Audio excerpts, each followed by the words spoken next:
Amém, amados irmãos, cumprimento com a paz de Jesus Cristo.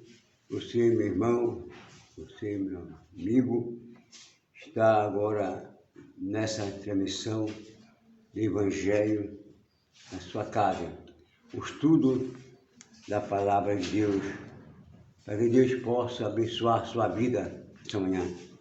Quero também, neste momento, da paz do Senhor, meu irmão, pastor Márcio, e a minha filha Jaqueline, a missionária Jaqueline, Deus possa dar saúde, que neste momento aqui estão saindo, se preparando, saindo do hospital, dando Malta, porque Deus faz permissão para nós passar por uma experiência, ou passar por uma etapa, um melhoramento da nossa vida, um descanso da nossa vida.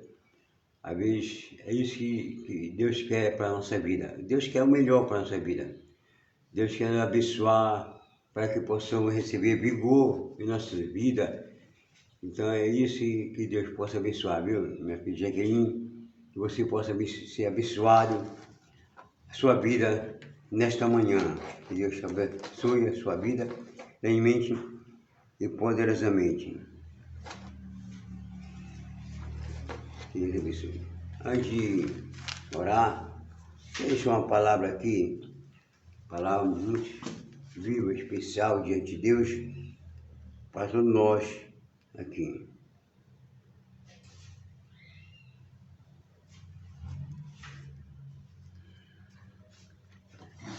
Aqui sobre a mulher cananeia, né? Aquela mulher que veio de longe, uma mulher que vem de Israel, uma mulher de Canaã, que ela veio buscar uma bênção de Deus, né? É por isso que a pessoa tem que dispor, buscar a bênção de Deus na vida, né? Não é fácil, é difícil. A pessoa sente, colocar no seu coração aquilo que Deus quer na nossa vida. Então, uma palavra aqui que Deus colocou no meu coração. Então, é o versículo, é o capítulo, Mateus capítulo 15, e o versículo 25. Ela, porém, veio, adorou, dizendo: Senhor, socorre-me. Essa mulher veio imediatamente diante de Deus, ela veio, adorou ao Senhor, dizendo: socorre-me, Senhor. Em primeiro lugar, nós temos que adorar a Deus.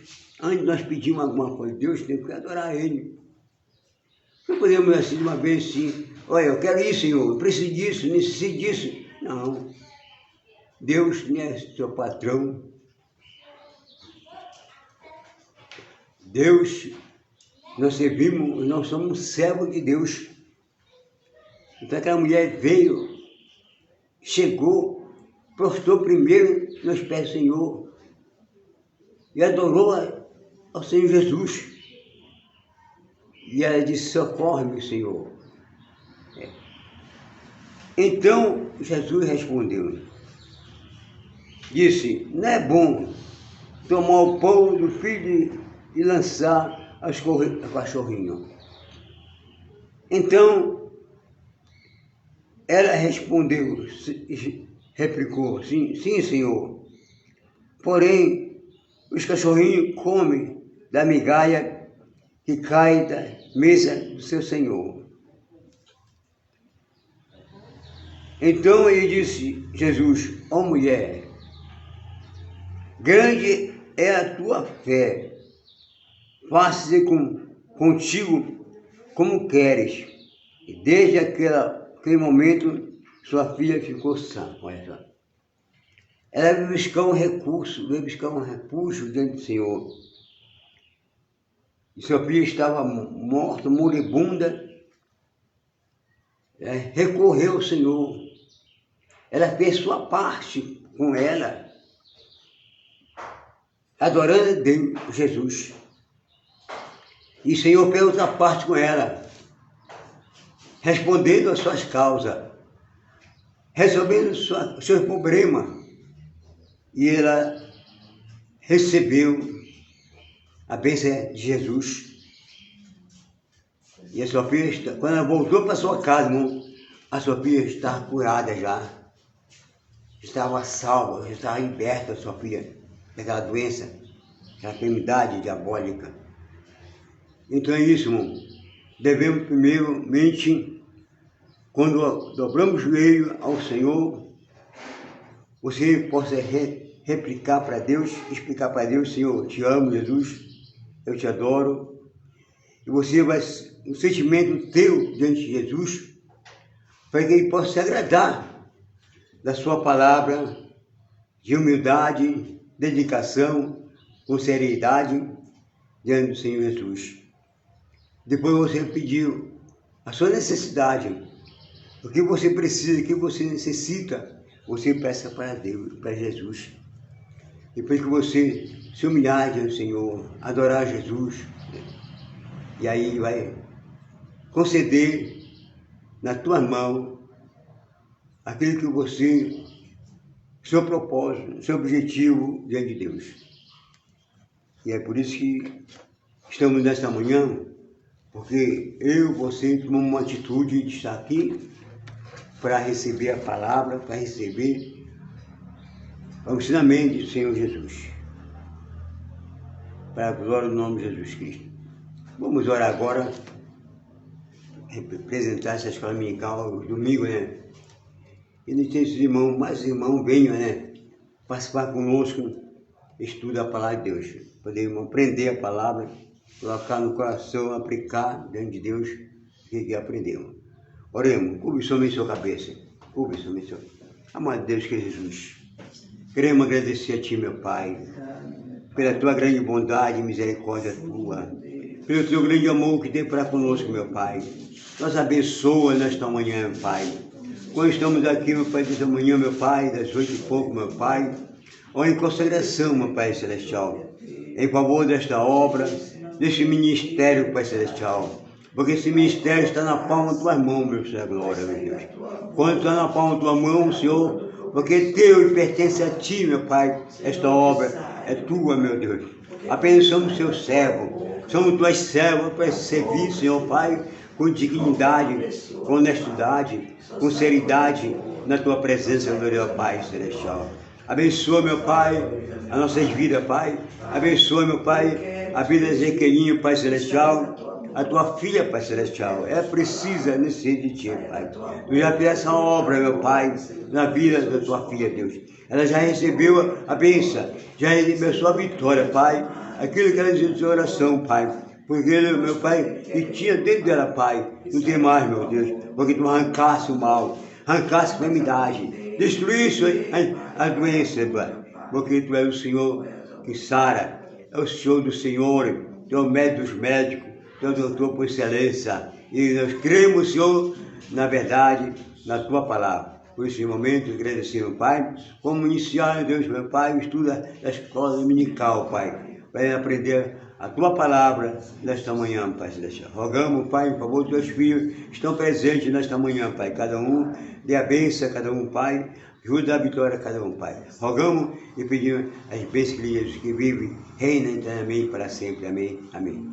Agora o professor João vai nos ensinar a palavra do Senhor, vai instruir a palavra de Deus na nossa vida. Você também está na live, também que você possa também receber a palavra na sua vida, na sua casa, onde você esteja. Para a glória do nome de Jesus. Amém. Que Deus abençoe.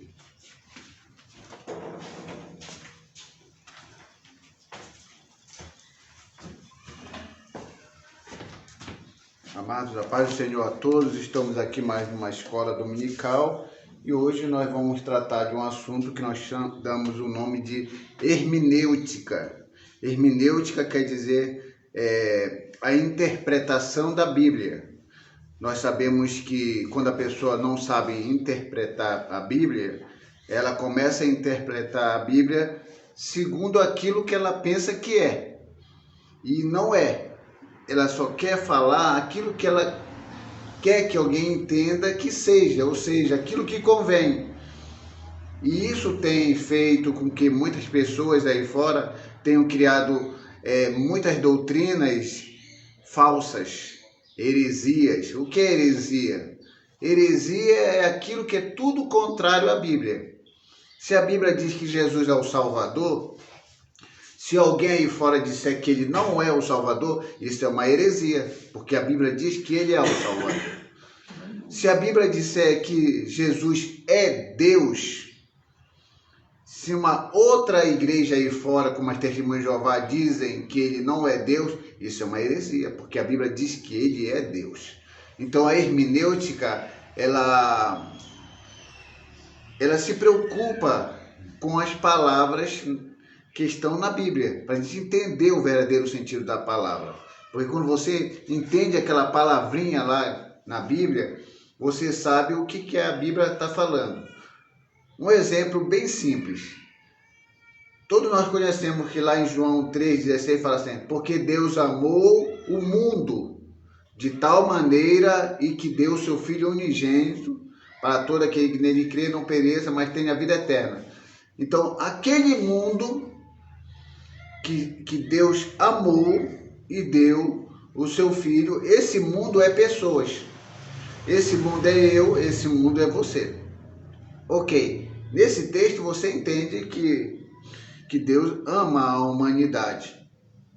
Mas existe um outro texto que diz assim: aquele que é amigo do mundo é inimigo de Deus. Oh, interessante. Em João 3,16 apareceu o mundo, que Deus amou o mundo. Só que nesse outro texto está dizendo que aquele que é amigo do mundo é inimigo de Deus. Aí você pensa assim: como é possível Deus amar o mundo e depois proibir nós sermos amigos do mundo? Isso é interessante saber, que o mundo que Deus amou não é o mesmo mundo que Deus condena o cristão ser amigo. Então, esse mundo que Deus ama é pessoas. Esse mundo que Deus diz assim: se você for amigo do mundo, é inimigo de Deus, não é pessoas, é o sistema pecaminoso. É o lado corrupto da humanidade. Então, para você entender isso, você vai ter que aprender a interpretar a Bíblia. Nem toda vez que aparece mundo, é o mesmo sentido. Em 3,16, o mundo é pessoa. Já nesse outro texto que eu acabei de citar para vocês, sobre quem se tornar amigo do mundo é inimigo de Deus, esse mundo aqui é diferente desse outro mundo. Esse mundo aqui é o sistema pecaminoso, é a falsidade, a heresia, é tudo aquilo que o diabo tem como controle dessas coisas. Quando a Bíblia fala assim: o mundo jaz no maligno. Que mundo é esse? Para te ver que esse mundo que jaz no maligno não é o mundo pessoas, não é o mundo que Deus ama. Esse mundo que jaz no maligno também é o sistema pecaminoso, que o diabo tem um controle e faz com que as pessoas pequem, que as pessoas matem, que as pessoas façam maldade. Isso é o mundo dele. Então, existe o mundo que nós conhecemos que são as pessoas, existe o mundo que nós conhecemos como algo que é contrário a Deus. Então, a gente precisa estudar a Bíblia nesse sentido. Eu vejo muito pregador, às vezes, aqui eu não vejo até tanto, mas na Assembleia de Deus, na Deus é Amor, eu vejo muito pregador pregar uma palavra que ele generaliza. Ele pega o mundo aqui, mundo em outro lugar, e outro texto, e diz que tudo é mundo. Não. Pelo contexto você vai saber que mundo é aquele. Porque se a gente pegar a palavra mundo e dizer aonde aparecer mundo na Bíblia é a mesma coisa, a gente vai falar que Deus é contraditório, que Deus não é verdadeiro, porque Deus diz que ama o mundo e depois diz que quem é amigo do mundo é inimigo de Deus. Como é que ele vai amar uma coisa que ele condena? Então é muito bom ler o contexto daquele texto, qual seja, o que é um contexto? O contexto é aqueles versículos antes do texto, quando você lê assim, porque Deus amou o mundo de tal maneira, ok, isso é um texto. O que está acima dele, o versículo está acima dele, e o versículo que está abaixo dele, isso nós chamamos de contexto, que ele dá clareza ao texto para você entender o que realmente aquele texto, aquele versículo está falando. Mas a maioria dos crentes, às vezes, não leem a Bíblia toda e lê alguns textos isolados e falam aquilo que pensam. E acabam falando bobagem. Acabam criando coisas que a Bíblia não fala. E é o que acontece. O apóstolo Paulo orientou bastante o seu obreiro Timóteo. E a gente vai ler agora o que é que o apóstolo Paulo falou para Timóteo em relação a ter cuidado com a palavra. A palavra é uma coisa delicada, ninguém pode ler de qualquer forma e falar o que quiser. Esse é o maior erro de muitos crentes. Lê a Bíblia e fala o que quiser. Não, não é assim. Tem que ler a Bíblia, tem que meditar na Bíblia, tem que pensar, tem que pedir a ajuda do Espírito Santo e fazer uma coisa bem delicada para que quando for falar aqui no púlpito, para o povo, venha falar a verdade, não mentira. Venha falar coisas que o texto quer dizer. Eu estou cansado de ver pregadores falando coisas que eu fico ali a ver na cadeira, sacudindo a cabeça. Onde foi que essa pessoa aprendeu isso? Quem foi que ensinou essa pessoa? Aí a gente vai entender, a pessoa está chutando. Leu lá e ficou jogando palavras ao vento. E só para ganhar tempo. E a gente que lê, estuda, medita, vê, poxa, a pessoa precisa estudar. Aí a gente vai ver depois a vida dessas pessoas aí fora.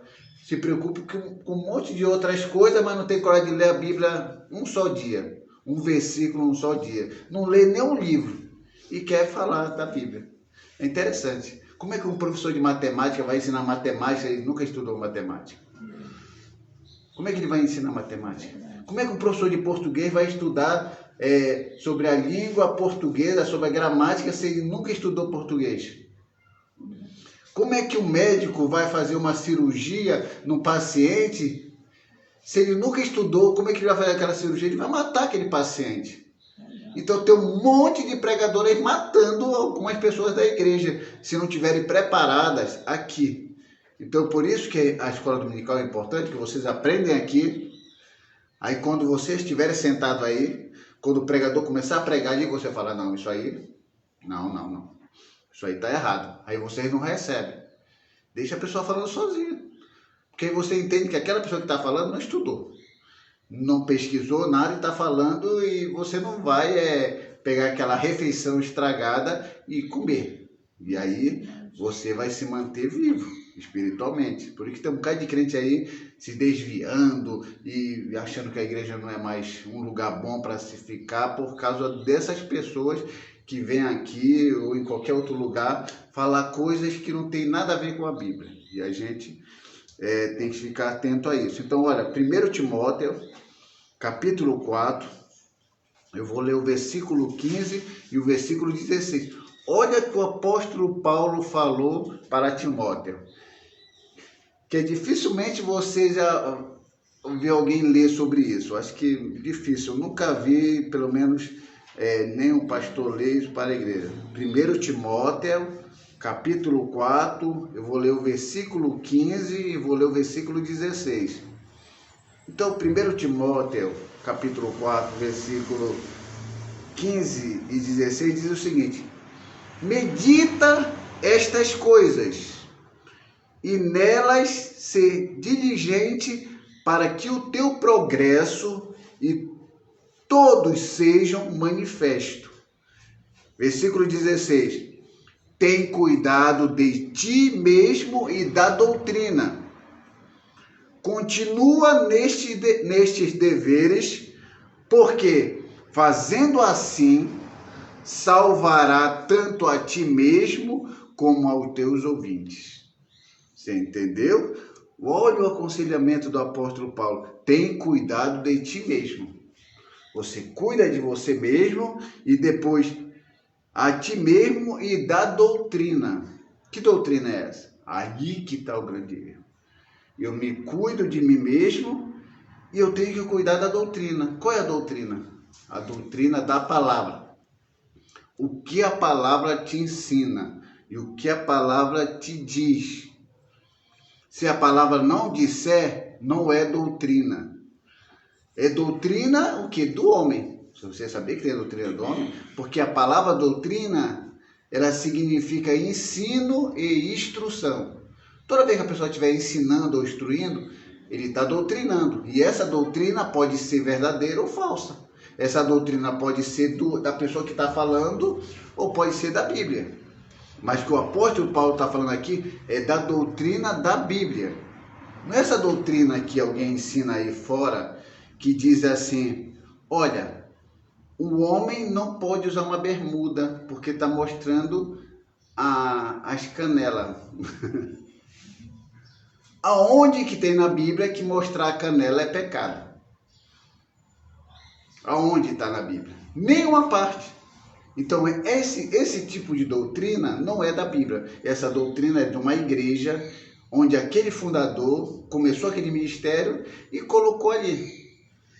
E o povo aceitou. Amém. Se o povo aceitou, quer ficar sendo escravo do homem, porque sim, e acha que isso é santidade, não é santidade. É simplesmente uma ordem que eles receberam de um homem que colocou aquilo como regra, que a Bíblia não proíbe, Deus também não condena, porque para Deus condenar, a Bíblia tem que nos orientar sobre isso. Então tenha muito cuidado quando alguém disser para você, isso é pecado. Aí você, tudo bem, irmão, onde que está na Bíblia? A Bíblia tem que dizer, a Bíblia tem que falar, a Bíblia tem que anunciar isso, a Bíblia tem que denunciar isso.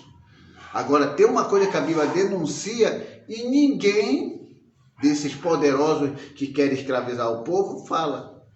Quer explorar o pobre. É dizer que ele tem que dar dinheiro para que aí então ele seja abençoado. Isso a Bíblia condena. Explorar o pobre. Também, aí fora, eles também não dizem também que uma vez aquela igreja estabelecida, e as pessoas dão aquela ajuda para aquela igreja, e aquela igreja tem que ajudar o órfão, a viúva e o estrangeiro. Isso era a regra de quem levava as suas ofertas, seus dízimos para o templo. Os próprios sacerdotes tinham que ajudar.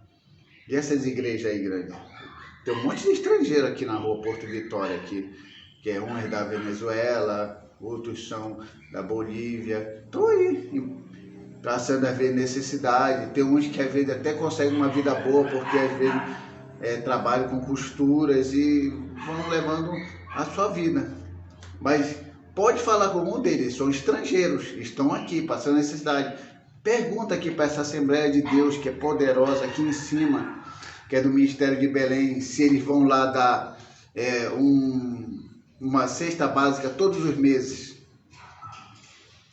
O que acontece é o seguinte, lá no Antigo Testamento, o estrangeiro era ajudado direto, a viúva era ajudado direto, o órfão era ajudado direto.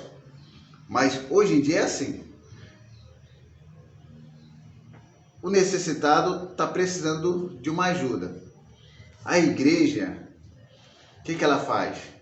Ela tem o cofre dela, onde entra as ofertas e os dízimos. O cofre dela, ela não mexe. Ela deixa intacta lá. Não pode abrir esse cofre. Aí ela chega para os membros e fala assim, olha, tem uma pessoa aí que está precisando de uma cesta básica. Vocês podem fazer uma contribuição entre vocês e levar uma cesta básica lá? Aí eu fico pensando, e o dinheiro que os fiéis deram, que está lá no cofre, que eles não abrem e pedem para fazer uma contribuição? Aí os irmãos, porque tem amor ao próximo, faz uma contribuição e compra uma cesta básica e leva para aquela pessoa. E entrega para aquela pessoa. Quem foi que deu a cesta básica? Foi a Igreja Assembleia de Deus ou foi os irmãos? Foi os irmãos. Mas quem leva o mérito? a placa da igreja. Mas a placa da igreja, a Assembleia de Deus, ou a Deus é Amor, não deu nada para ninguém. Quem deu foi os irmãozinhos, que fizeram uma coleta ali, que fazem parte daquela denominação, levaram aquela cesta básica, mas quem quer levar o mérito é a igreja, a Assembleia de Deus. Uma vez uma irmã ficou chateada, porque eu falei, irmã, não foi a Assembleia de Deus que deu essa cesta básica, foi vocês. Vocês que se reuniram aqui e compraram a cesta básica e deram para aquele irmão. Porque a igreja mesmo lá não mexe no dinheiro seu. Ela gasta com outras coisas. Ela quer construir cofres para colocar mais dinheiro. Ela quer construir igrejas maiores. Ela quer comprar terrenos. Ela quer aumentar o investimento dela. Os imóveis dela. Quanto mais imóvel a igreja tem, quanto mais igreja a igreja tem, mais patrimônio, mais recursos ela vai tendo. Então, tudo isso aí, se a pessoa não tiver cuidado, a pessoa morre espiritualmente e vive como se fosse um cristão sem ser cristão. É por isso que o apóstolo Paulo disse, tem que cuidar de ti. Falou para Timóteo, tem que cuidar de ti. Porque vai chegar um tempo em que tudo isso aqui vai se tornar tão difícil e o Deus Mamon, que é o Deus do dinheiro, o Deus da riqueza, vai tomar conta de tudo isso, que se a pessoa não souber cuidar de ti e da doutrina, da palavra que está no coração, ela vai se corromper. E se corrompe. Eu conheço um monte de pastor, eu conheço um monte de presbítero, eu conheço um monte de evangelista, um monte de diácono, obreiro, que já se venderam, não para Deus, não para a obra de Deus, se venderam para aquela denominação e fazem tudo o que ela quiser. E se aquela denominação fizer alguma coisa errada, eles ainda defendem o que é errado. Esses dias agora, ou uns meses agora, fizeram o busto. O busto, a imagem do José Wellington Bezerra da Costa. Aquilo que eles condenam tanto na Igreja Católica, estava lá do José Wellington Bezerra da Costa. Fizeram um busto. Meu pai estava falando aqui dos patinhos lá da senhora. Isso aí é fichinha da senhora ter guardado uma coisa de lembrança. O que é ruim é isso aí, fazer. Imagina meu pai aqui, que começou esse trabalho aqui, um dia de Páscoa, eu vou fazer aqui uma imagem, vou botar uma imagem do meu pai aqui, em pé aqui. Tá certo isso, irmã Maria?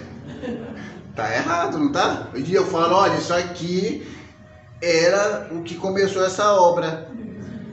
Aí todo mundo vai dizer assim, não, irmão, o Johnny colocou ali, mas não é para adorar, é só para lembrar. Que diferença faz? Os católicos falam a mesma coisa, aquilo não é para adorar, é só para lembrar daqueles personagens. E a gente diz que eles são idólatras, porque eles fazem, mas a gente pode fazer então? Aí para completar, já não tendo bustos aqui do José Wellington Bezerra da Costa aqui em São Paulo, agora fizeram duas imagens do José Wellington Bezerra da Costa, fizeram do peito para cima, assim. Só um busto, do peito para cima, a imagem dele. Ok.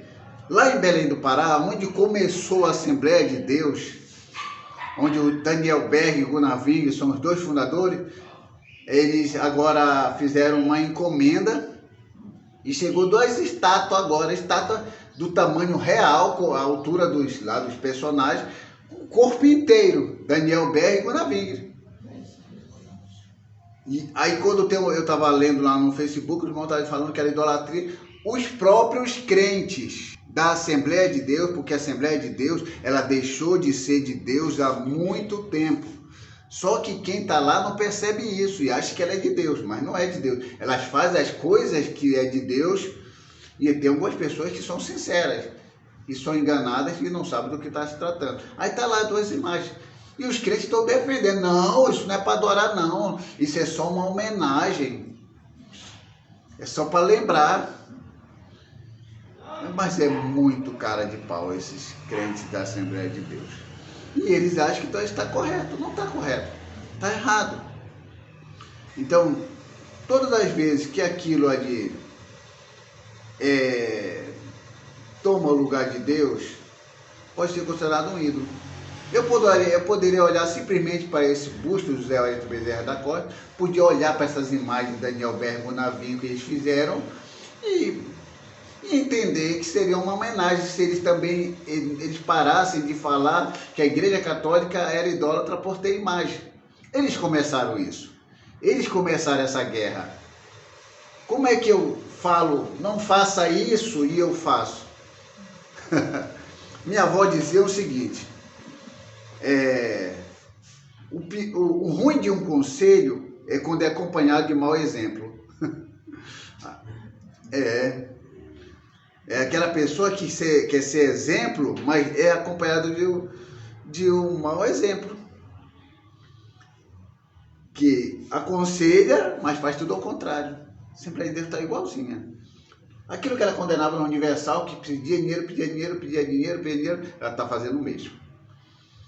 Condenava a Igreja Católica pela imagem, também tem imagem.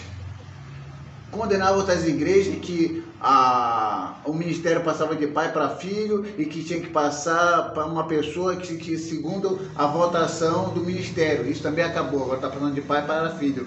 Morre o pai e fica o filho no lugar.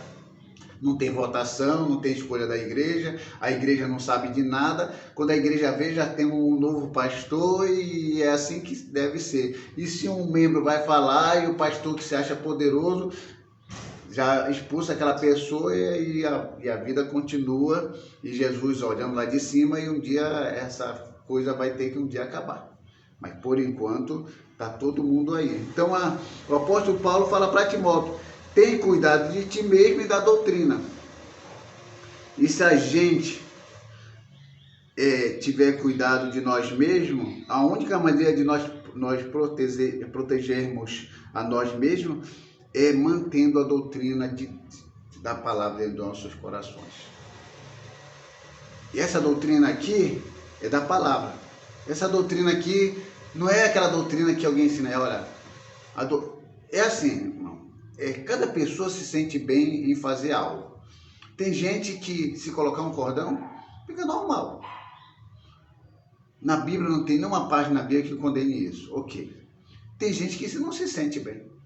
Tem gente que não usa nenhum tipo de maquiagem, porque não se sente bem.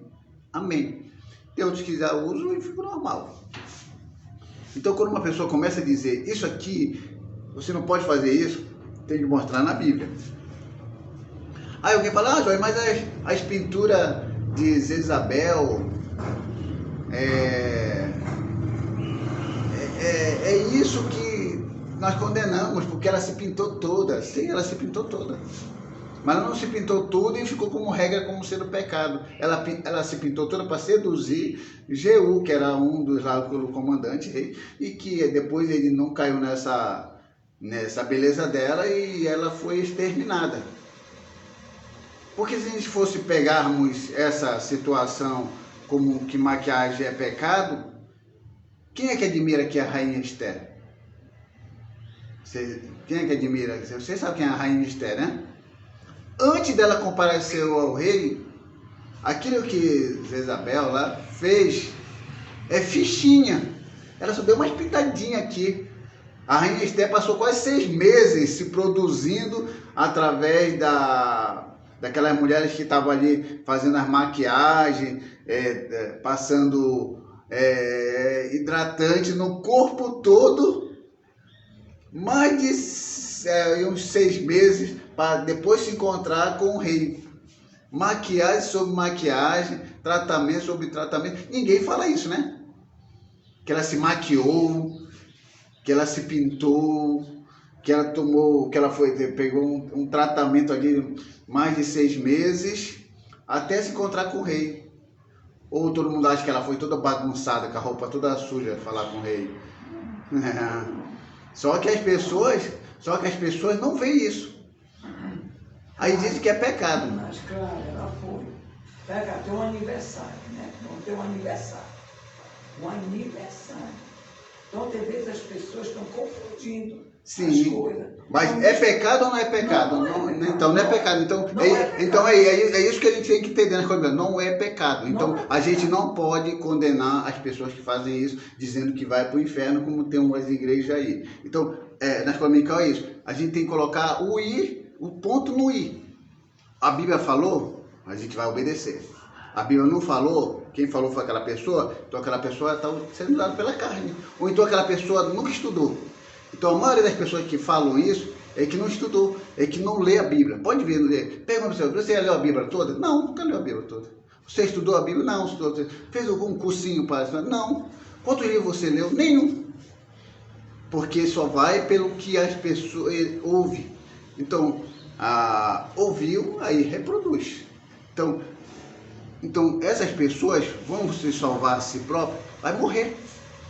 Porque ela vai querer que as pessoas façam uma coisa que o próprio Jesus falou assim, olha, falou para os fariseus, olha, vocês estão coando um mosquito e engolindo um camelo. Vocês estão olhando ali um cisco no olho do outro, enquanto vocês têm uma tora, uma trave no olho. A maioria dessas pessoas são assim. Eles ficam olhando, mas estão engolindo um camelo. Isso foi Jesus que falou. Agora você vai dizer, não, não é assim não. Então você vai falar com Jesus. Jesus viu nisso uma hipocrisia. É o que acontece muito aí fora. Então, para a gente se salvar nós mesmos, a gente tem que tirar essa hipocrisia, ir pela palavra, não seguir aquilo que o homem coloca, porque o próprio Jesus falou que os fariseus colocam uma carga tão pesada sobre a costa do povo que eles mesmos não conseguiam carregar. Se pede tanto uma santidade que a Bíblia não pede, que a própria pessoa não consegue fazer. Faça isso, irmão, que você vai ser santa, mas aí você vê que a pessoa não faz. E isso é hipocrisia, porque a Bíblia não pede para fazer isso. Então, o que é que diz aqui? Quando a gente continua na sã doutrina, olha o que diz aqui. Continua esses deveres, porque fazendo assim salvará tanto a ti mesmo como aos teus ouvintes. Então, uma pessoa bem instruída, ele salva a ele mesmo, através do conhecimento da palavra, e aquele a quem ele está ensinando. Então, ensinar é muito sério. Ensinar é muito sério. Tem gente que acha que ensinar é brincadeira. A gente fala por falar. Porque dependendo do que você está ensinando, você pode destruir a vida daquela pessoa para sempre. Tem um monte de crente depressivo aí que, por não fazerem aquilo que eles foram instruídos a fazerem, numa santidade que não tem nada a ver com a santidade da Bíblia, que estão doentes. Tá aqui da mente. Eu conheci uma moça. Ela estava doente psicologicamente, porque ensinaram tanto a ela a umas doutrinas aí, aos ensinamentos que ela deveria seguir, que ela não conseguiu, porque era impossível. Então ela se colocou numa posição diante de Deus como devedora. Porque ela falou para mim, eu não conseguia e não consigo ser o que era para ser. Eu falei para ela, mas a Bíblia estava me pedindo. Aí agora eu entendo que a Bíblia não me pedia, mas naquele tempo, quando eu estava com saúde boa, agora eu estou com problema psicológico, eu queria ser. E como eu não conseguia, então eu achava que Deus não ia me aceitar. Eu queria ser uma crente de verdade. E ser um crente de verdade não significa ser um crente de verdade seguindo os ensinamentos do homem que fala que a Bíblia não fala. Ser um crente, um cristão de verdade é andar nas pisadas de Cristo. O apóstolo Paulo falou, sejam meus imitadores como eu sou de Cristo. Então, como é que Cristo agia diante de uma situação? O que ele seguia? Um líder religioso que ensinava coisas da cabeça dele ou ele ia pelas Escrituras? Ele ia pelas Escrituras. Então, se você quer salvar a ti mesmo e aquele a quem você está falando a palavra, você tem que ir pela palavra. Porque se você falar de você mesmo e você aprendeu de alguém que falou de si mesmo e não falou da palavra, você vai se tornar um crente chato. Sabe o crente chato? Você sabe o que é um crente chato? Só ele que está certo. Só ele que vai para o céu, todo mundo vai para o inferno. Só ele que é santo, todo mundo é pecador. Só ele que usa a roupa certa, só ele que usa o penteado certo, só ele que usa o sapato certo, a calça certa, a camisa certa, a cor da roupa certa, e todo mundo está errado e só ele está certo. Esses aí, meu, só Deus na causa. E a gente conta aqui no dedo. Eu fico assim, estalando o dedo, ó. Nessas pessoas assim, ó. Problema psicológico, ó, na porta. Quando a gente vê, tal fulano está com problema psicológico. Eu sabia disso. Tal problema está com depressão. Eu sabia disso. Pelo caminho que ia, sem a palavra, vai ficar depressivo. Vai ficar doente. Porque não vai conseguir o que quer. Porque a gente só consegue aquilo que a Bíblia diz que a gente vai conseguir. Aquilo que a Bíblia diz que a gente não vai conseguir é uma santidade que só Jesus teve.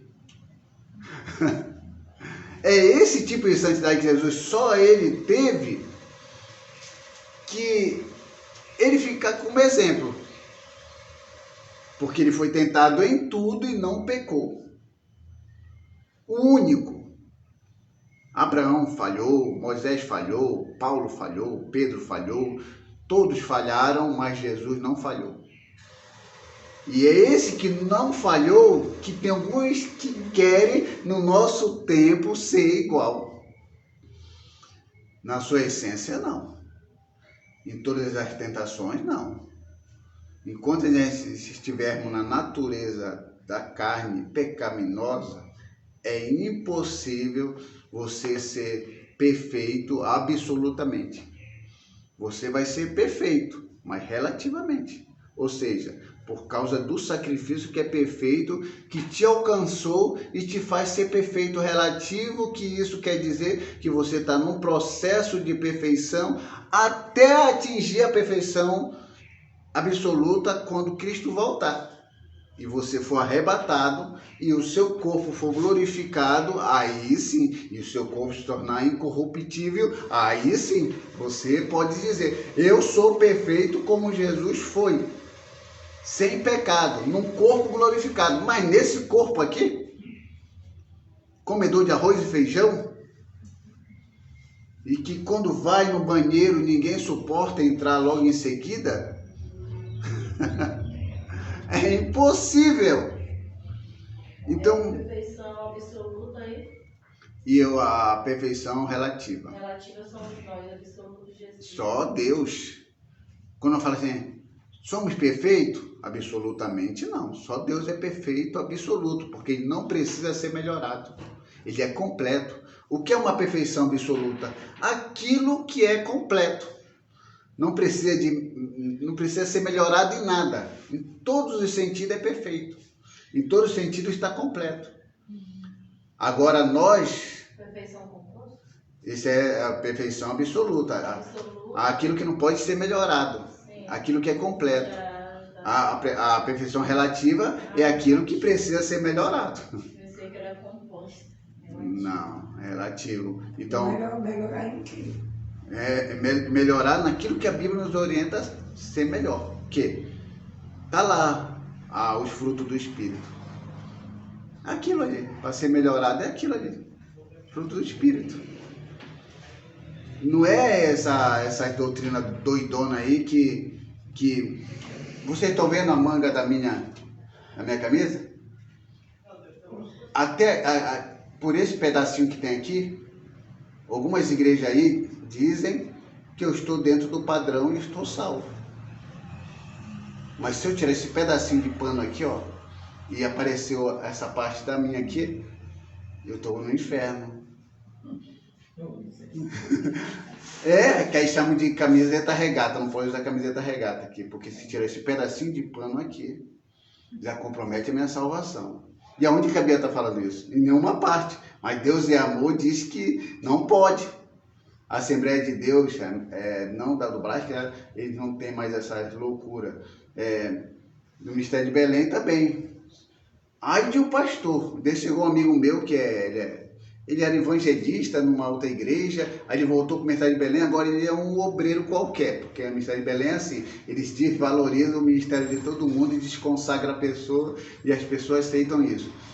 Eles falam, mas olha, vem um pastor ali, como é que pode ser pastor? Com uma camiseta regata, sem a manga aqui, sem essa manga.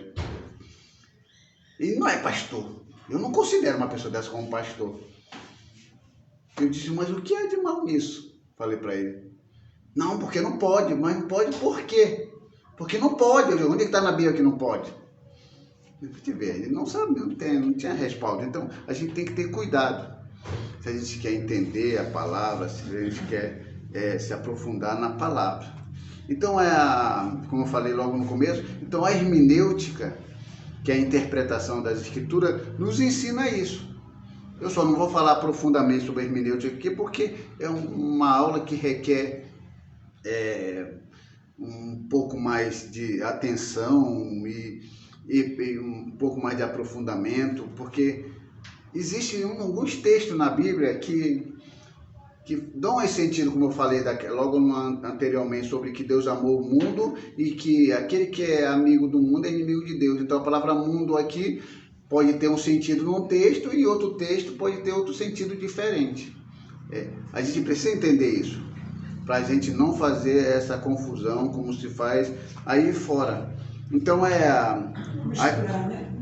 Tudo, né? Não mistura tudo. Uma palavrinha aqui, ela repete. Se a pessoa não tiver um entendimento. Tem que ler o contexto.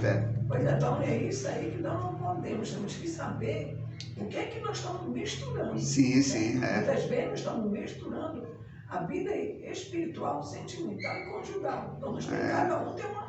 A pessoa tem. O negócio é assim, conjugal, espiritual, tudo tem que ser pela orientação da Bíblia. Tudo tem que ser orientação da Bíblia. Saber falar o que você tem que agir. O que não pode é ficar inventando coisas para colocar mais carga em cima do povo. Porque só a Bíblia, para obedecer o que a Bíblia aí fala, tem, né? já tem muita coisa. Aí tem assim na Bíblia, assim, conjugar. Como é que eu falei agora? Conjugal.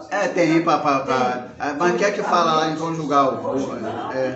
Tem, né? Tudinho. Tem. Tá falando tudinho lá. Como é que deve se tratar, como é que deve se respeitar, o homem ser marido de uma só mulher, tudo aqui no Novo Testamento. Mas era assim antes? Não. Quer dizer que a pensação conjugal, não sei isso. Conjugal tem espiritual. Sentimental, né? Tudo assim. Tem gente que é muito sentimental. A maioria das pessoas que são sentimentais, elas não conseguem raciocinar. Ela vai tudo pelo sentimento.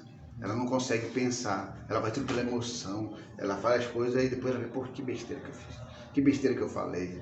Porque é muito sentimental. Não consegue. Pessoa sentimental, ela não consegue resolver conflitos entre uma pessoa e outra. Ela começa a ouvir logo a história da outra, ela começa a chorar aqui. Tudo ela explode, né? Essa pessoa que é sentimental. Sentimental pode se explodir, chora com qualquer coisa. Ouvir uma coisinha aqui, não consegue resolver o caso, aí começa a chorar. E a pessoa chora de lá, chora daqui. Quem é que precisa de alguém racional para ouvir aquele que está chorando, porque eu como agente de saúde, quando as pessoas choram perto de mim, contando seus problemas de saúde, mas eu também ficar chorando também com ele. Aí a pessoa que está procurando uma palavra de como ela pode resolver aquilo, eu choro também, poxa, então não tem estrutura. Aí a pessoa não vai confiar. Como é que a pessoa vai resolver o que ela queira? Porque se a pessoa, eu estou chorando mais do que a pessoa. Eu tenho que ter um equilíbrio. Tem que ouvir, dolorida a história, tem que ouvir e raciocinar como é que eu posso ajudar essa pessoa. O que é que eu posso fazer? Aí ela começa a falar, ela começa a chorar. Eu começo a chorar aqui. Então vamos tirar um dia só para chorar. Isso aí tá pior de que tá. Aí a pessoa diz, pô, essa daí tá pior do que eu já vi. Aconteceu de uma enfermeira, fomos num lugar, ela é evangélica, e nós começamos a conversar uma história de um rapaz que era homossexual, mas por causa da igreja, ele saiu da igreja, ele era homossexual, ainda não era declarado, ele estava ainda com aquela tentação de ser homossexual. Vou falar logo, é a Assembleia de Deus. Sabe que a Assembleia de Deus é a campeã de destruir almas. Então, esse rapaz estava lá, ele tinha esse desejo, ele foi e falou para o pastor que ele tinha isso e para o pastor orar por ele. Aí sabe o que o pastor fez? Num culto à noite falou. Entregou o rapaz. A mãe dele, que era para ficar do lado dele, ficou a favor do pastor. E esse rapaz foi humilhado. E ele saiu da casa do Senhor e até hoje ele não quer nem conversa. Por causa de quê? Por causa de pessoas que não têm controle. A mãe, no seu lado sentimental, foi para o lado do pastor. E o pastor, como alguém fala assim, não toquei nos ungidos do Senhor. Onde é que está escrito isso? Que o pastor é um ungido ao ponto de que o ungido naquele tempo era um rei escolhido por Deus para governar. E aí quando aquele mesmo rei que era ungido por Deus, ou aquele profeta que era ungido por Deus, fazia alguma coisa errada, ele não era poupado de receber o julgamento e a justiça de Deus. Mas no nosso tempo, alguém quer botar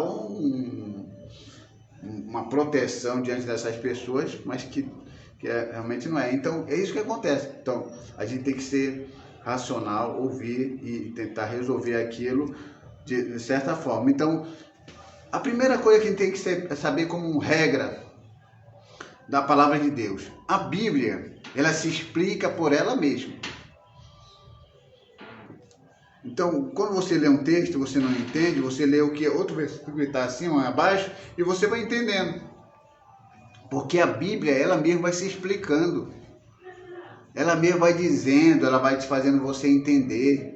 E aquilo que você tem dúvida, você conversa com outra pessoa também que estuda, e a pessoa vai falando, e você guarda aquele conteúdo, você conversa com uma outra pessoa que entende, aí você vai guardando. Aí o Espírito Santo vai te iluminando acerca daquele texto. E aí você vai entendendo e você vai crescendo espiritualmente. Agora o que não pode é sozinho ler um texto, pensou da própria cabeça e depois dizer que foi o Espírito Santo. Já vi um monte de crente aí que lê um texto que não tinha nada a ver e fala, Deus me revelou. Já começa errado, que Deus não revela a palavra. Deus não revela a palavra já está revelada. O que acontece é que quando você lê o texto, Deus te ilumina e te inspira a entender aquele texto, porque ele já foi revelado. Deus escolheu 40 autores, revelou a palavra e esses autores escreveram a palavra, depois foi canonizado, que ninguém pode colocar e nem tirar nada. Então a gente lê o texto, nós somos iluminados. Deus me revelou a palavra, irmão. Deus não te revelou a palavra não, irmão. A palavra já está revelada. Deus só está te iluminando, porque se Deus tivesse revelado a palavra para você, o seu nome estava na Bíblia, mas que eu saiba eu não tenho. Igual eu, professor Johnny Lima, eu falo assim, Deus me revelou a palavra, mas aqui não tem nenhum livro que fala Johnny Lima. Não tem. E pode ser assim, dizer assim, que saia da boca de Deus para sua boca. Mas tem que estar na palavra. A pessoa pode até falar isso, mas que o texto diga alguma coisa. Porque a pessoa fala que foi da boca de Deus, a gente vai ler, mas não tem nada a ver, né? Não, mas isso sai da boca de Deus para a boca daquela pessoa que está... Sim, pode ser, mas que seja do texto. Diz que veio de Deus, mas a gente vai ler a Bíblia, não tem nada a ver com Deus. Eu vejo um bocado de pregador aí, inventando um bocado de coisa. Diz que veio de Deus, mas a gente vai ver, não sei que Deus foi esse que ele consultou. Mas o Deus que mandou escrever a Bíblia está bem diferente do que ele está falando. Então, tem que ter cuidado com isso, dizer... porque, igual uma pessoa fala assim, a pessoa tem um dom de profecia, ela fala, o que a pessoa fala? Deus está falando. Não, Deus não está falando. Quem está falando é a pessoa. Não é Deus falando. Porque a palavra de Deus diz que quando houver profecia, que haja julgamento. Se é Deus falando, a gente vai julgar Deus? Não. Estão julgando a profecia pelaquela pessoa que está falando. Porque acontece o seguinte, nós somos barro e somos falhos. Deus fala através de um instrumento que é o profeta, que pelo menos chamamos de profeta por respeito, que é aquela pessoa com dom de profecia. Ele recebe a mensagem de Deus. Só que aí ele acrescenta alguma coisa. Aí nesse acréscimo entra julgamento. Então não é Deus falando. Deus mandou a mensagem, quem está falando é o profeta. Aí o julgamento vem sobre o profeta, vem sobre ele que está falando. Porque ninguém pode julgar Deus. Quem que vai julgar Deus? O que Deus disser está dito. Mas é essa palavra que Deus sai da boca dele para a pessoa estar errada. Não. Que pode ser que saiu para a pessoa até que está falando. Só que agora nós demitir que está falando é a pessoa. Não, como o profeta diz assim, como você falou aí. Sim. Vamos dizer, é Deus que está falando, não é Deus falando, é a pessoa falando. E essa parte que eu te falei, vem da boca de Deus. Sim, para te ver que vem da boca de Deus, a pessoa. É diferente, vem da boca de Deus. Mas quem é que fala assim? É quem quer que a sua mensagem tenha um crédito. Não, não, assim não, quem fala, a maioria da pessoa fala assim, porque se eu falo que é de Deus, as pessoas me ouvem. Tem pessoas que falam, tem pessoas que têm essa intenção. Porque se eu falar que é de mim mesmo, mas eu chego aqui, eu vou profetizar aqui para a igreja de mim mesmo, que vocês vão ser abençoados, é de mim mesmo. Vocês vão ser abençoados, quem é que vai querer? Todo mundo olha assim, está repreendido. É logo que vão falar. Agora se falar, irmão, Deus está mandando dizer, aí já tem um peso. Aí se alguém dizer, Deus está falando, aí lascou-se tudo. Deus não está falando não, é você que está falando. Talvez você tenha sendo... Deus mandou um recado. Deus mandou um recado. Um recado é como se fosse mensagem, só que as pessoas são tão radicais que aí não fala que está errado. Deus não é Deus de recado. Claro, recado é mensagem, é mesmo, que diferença faz? Né? Recado, Deus não é Deus de recado. Ou então chega aqueles pastores ignorantes da igreja e fala assim, que aí o Deus usa um obreiro lá do banco e fala para o pastor, não aceito. Quem é o pastor aqui sou eu, ele tem que falar comigo, não é que eu vou mandar mensagem por você, ele tem que falar direto comigo. É muita ignorância, eu vi isso na Assembleia de Deus, eles já dormem no Senhor. Um grande professor de teologia, mas ignorante nessa parte. Lá do setor 40, não vou falar o nome dele aqui porque é uma pessoa que eu respeitava muito, mas tinha esse deslize. Ele não aceitava que ninguém profetizasse para uma pessoa para ele. Ele queria que Deus me falasse para ele. Se alguém falasse, ele não aceitava. Né? Então, essa é uma ignorância. Então, a primeira coisa que tem que entender. Ler a Bíblia e não ter aqui no rodapé esses versículos que apontam para outro lugar. Leia isso também. Porque aí um versículo vai apontando para o outro e você vai lendo a Bíblia, você vai crescendo espiritualmente. E isso vai fazendo você entender. Então, tem coisas na Bíblia que você não pode ler literalmente. Assim, quando fala carne, pode ser carne mesmo, ou pode ser pessoas. Vê quando fala alma, pode ser alma como aquilo que está dentro do nosso corpo, pode ser alma, pode significar pessoa. Quando a Bíblia fala que a alma que pecar, essa morrerá.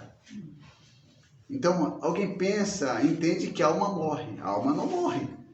O que morre é a pessoa. Então, quando a Bíblia fala, a alma que pecar, essa morrerá, essa alma aí é pessoa. Carne, quem morre é a parte física, mas a alma continua aqui dentro. Essa hermenêutica, né? É hermenêutica que se faz entender isso. Essa palavra alma. Agora tem situação que é a alma mesmo da pessoa, mas quando fala que a alma é essa que pecar, essa morrerá. Interpretação e saber o que significa. Significar o que significa. Para a gente não cometer esse erro, como diz aqui em Gênesis 6:12. Porque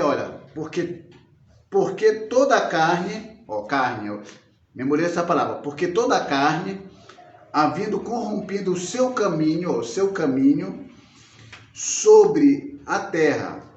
Então nós temos aqui, porque toda a carne havia corrompido o seu caminho. Então nós temos carne e caminho. O que é carne aí? Carne essa daqui mesmo, que não... Ou carne... Não, carne aqui a gente entende que é pessoa. Porque toda a carne havia corrompido o seu caminho. E qual é caminho? Caminho mesmo de andar? Ou você andando assim no caminho? Não, tem um significado. O caminho aqui é costume, sistema. Porque toda a carne... Porque toda a carne havia corrompido o seu caminho sobre a terra. É Gênesis 2, versículo 6, versículo 12. Então, pra gente ver que que a Bíblia não é tão fácil assim, né? A gente tem que ler o texto. A Bíblia está falando carne.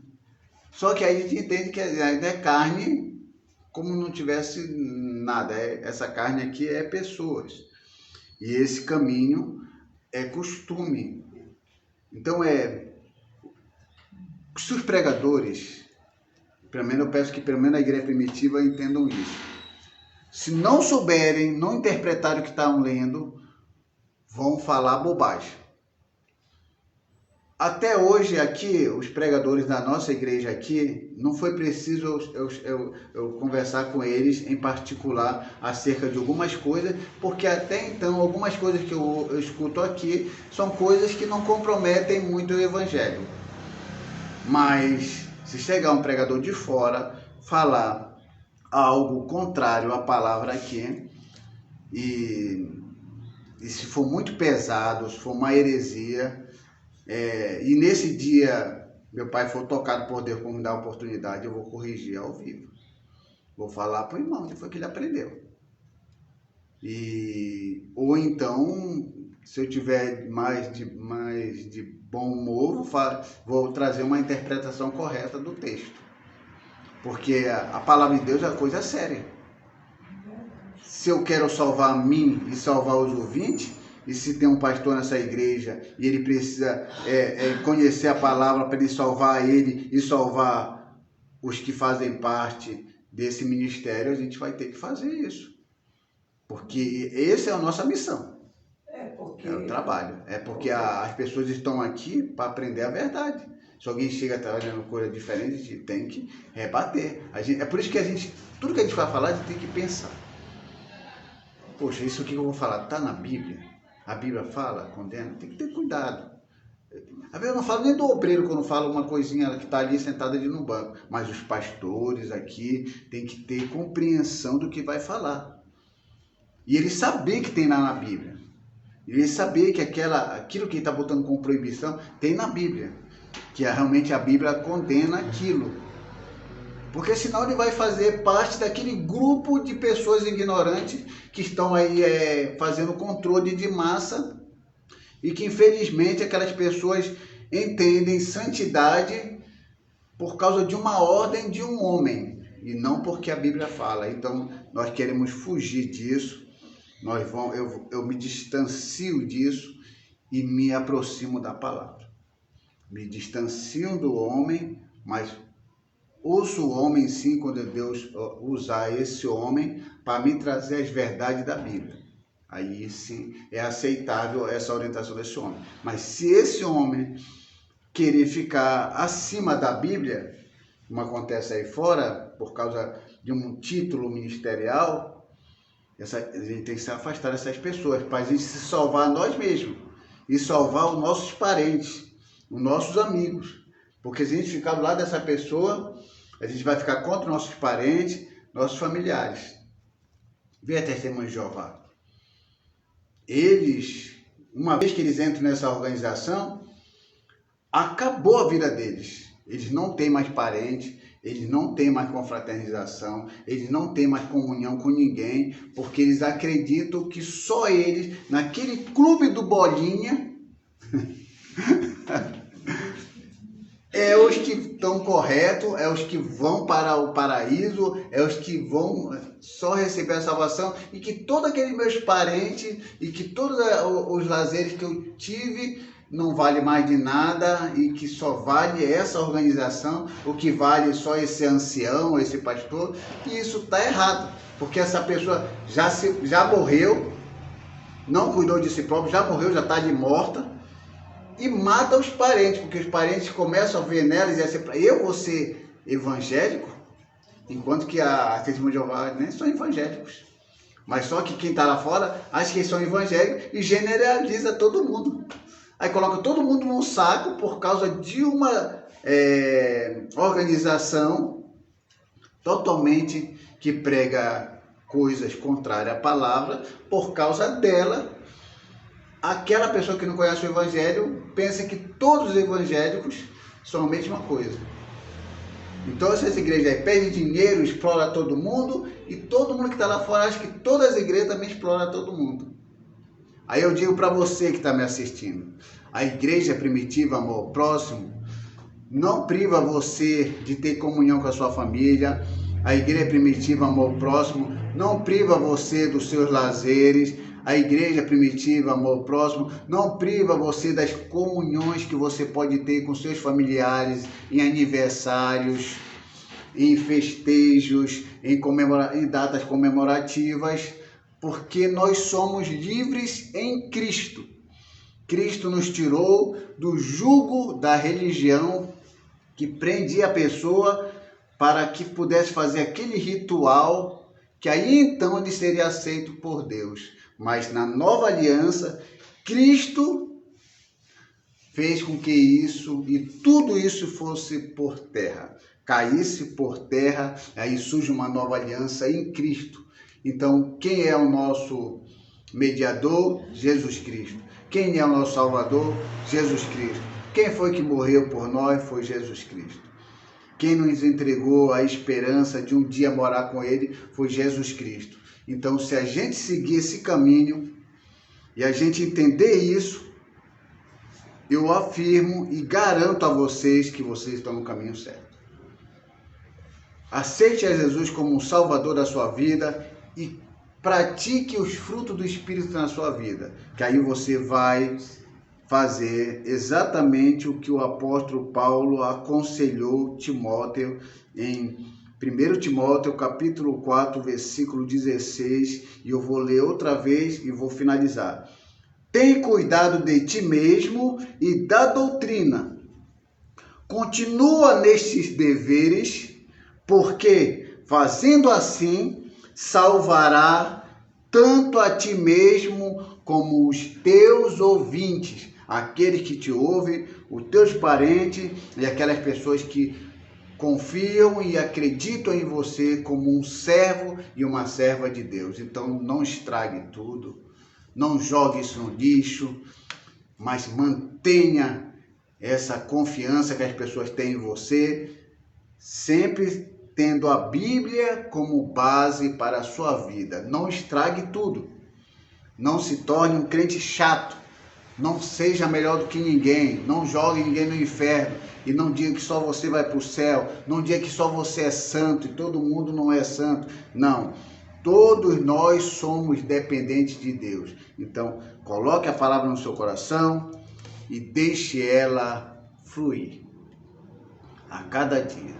E aí você vai ver o resultado disso, aí você entenderá do que tudo que eu estou dizendo aqui faz sentido. Que você saiu de um patamar falso, de um patamar ilusório que a religião te oferecia e veio para uma situação simples e clara, como Jesus foi, simples e claro, só com a palavra, e isso fez com que ele conquistasse o mundo inteiro. O homem mais calado do mundo, o homem mais quieto do mundo, o homem mais manso do mundo, conquistou o mundo, Jesus Cristo. Não gritou, não falou, não fez briga, não fez guerra, só com a palavra ele conquistou o mundo, e não é à toa que o cristianismo é uma das primeiras religiões do mundo. Alguém contesta isso, mas eu quero e reconheço que é através de Cristo que muita gente é alcançada. Embora tenha muito lugar, como a Índia e a China, que há mais não crente do que crente em todo mundo, mas mesmo assim ainda há muita gente pregando o Evangelho e há muita gente falando sobre Jesus. Que Deus abençoe a todos em nome de Jesus. Eu passo a liderança aqui para o pastor aqui da nossa igreja. Amém.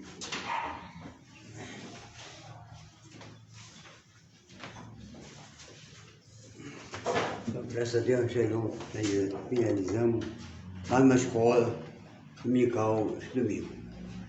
Quero convidar você, hoje à noite nós temos um culto Santa Ceia. Às 19 horas estamos aqui. Vamos orar agora, agradecer a Deus pelo ensino, pela palavra que nós recebemos nesta manhã. soberano Pai que está no céu. Queremos agradecer a Ti, meu Pai, mais uma vez que aprendi uma palavra no nosso coração, Pai. E os ouvintes da internet, Pai, também transmissão desta internet na sua casa, Pai. Senhor, que possa abençoar grandemente, poderosamente teus filhos, Pai. Ajuda a vitória este, meu Pai Celestial. Que eles possam estar conscientizados de uma coisa, Pai, que eles são mais que vencedores por ter mais de Jesus na sua vida, Senhor.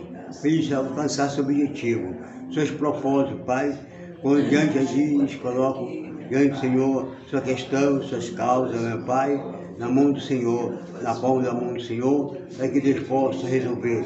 Deus eterno Pai, quero agradecer a Ti, meu Pai, neste momento, possa receber, meu Pai, uma gratidão em nossa vida, Pai, receber as bênçãos e vitórias em nossa vida, Pai. Em nome do Pai, do Filho e do Espírito Santo, para sempre. Amém e amém. Graças a Deus.